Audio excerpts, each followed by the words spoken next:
For 8 years, I thought I had the perfect marriage. My wife, Hina, and I shared dreams, laughter, and even the responsibility of managing my family's business funds. My parents trusted her completely, often calling her their own daughter. I believed she was loyal, honest, and supportive of everything we built together, but everything changed when my mother asked me about a missing portion of our family savings. At first, I defended Hina, convinced it was some accounting mistake. But deep inside, a tiny voice whispered that something was wrong. Very wrong. I just didn't know how bad it was. Hina's behavior had shifted months before the confrontation. Late night calls, sudden girls' trips, and guarded text messages. It all seemed harmless until the missing funds came up. When I asked her casually about the accounts, she brushed it off with excuses, claiming she'd already transferred the money for family investments. But something in her tone felt rehearsed. That night, while she slept, I logged into our shared bank portal. My chest tightened as I scrolled through unfamiliar transactions, money withdrawn in chunks and funneled to an unknown account. My hands shook as one terrifying thought consumed me. I'd been betrayed. I traced the account details, expecting to find a company name or relative. Instead, I found a man's name I didn't recognize. Farhan. My heart pounded. I dug deeper and uncovered flight tickets, expensive hotel bookings, and shopping sprees, all paid from my family's hard-earned savings. Still, I couldn't confront her. Not yet. I needed more proof, more than screenshots and statements. So I hired a private investigator. 2 weeks later, he handed me a folder thick with photos. Hina and Farhan together, laughing, holding hands, sharing intimate moments.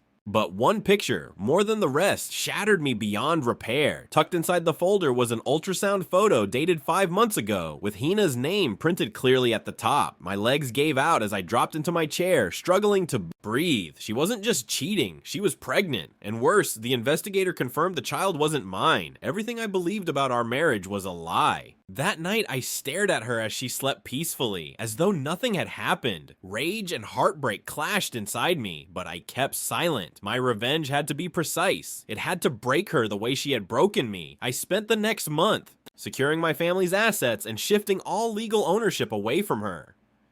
I secretly revoked her access to every account, credit card, and property deed. Meanwhile, I pretended nothing was wrong, even playing the loving husband role. Hina continued her affair openly, believing she was untouchable. What she didn't know was that I'd gathered every possible piece of evidence: bank records, signed statements, hotel receipts, and even paternity reports. I built a legal wall so high that when I struck, she wouldn't just lose me, she'd lose everything she thought she could take from me. One evening, I invited both Hina and my parents for dinner, pretending it was to celebrate our anniversary. As we sat at the table, I calmly laid out the bank statements and photographs in front of her. My mother gasped. My father's hands trembled in anger. Hina's face went pale as she stared at the evidence.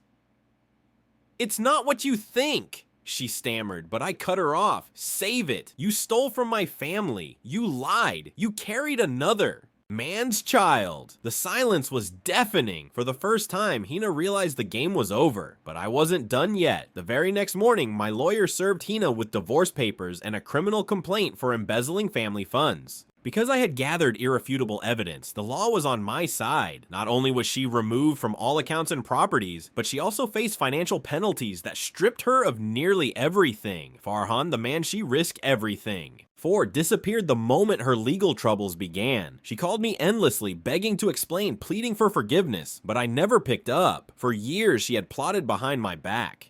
Now, I was in control of every piece of her downfall. News of the scandal spread quickly among family, friends, and even our community. Hina's carefully curated image of being the perfect wife shattered overnight. People whispered behind her back, questioning her choices and condemning her betrayal. Farhan refused to acknowledge her or the child, leaving her abandoned and disgraced. While she fought legal battles, I focused on rebuilding my family's reputation and securing our business.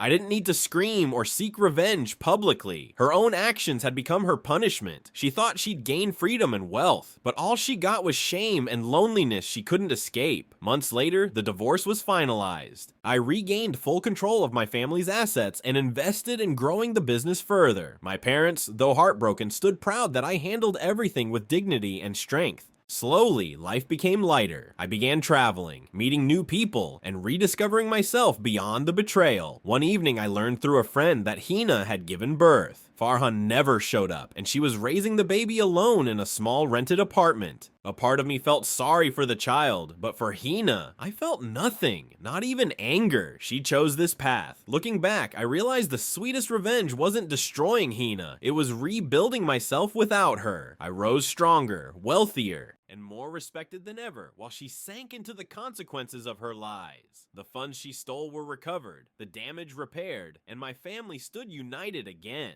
Hina had gambled everything, our marriage, my trust, my family's name, and lost it all. As for me, I found peace in knowing I didn't just survive her betrayal, I conquered it. Sometimes revenge isn't about hurting them back, it's about showing them they never had the power to destroy you.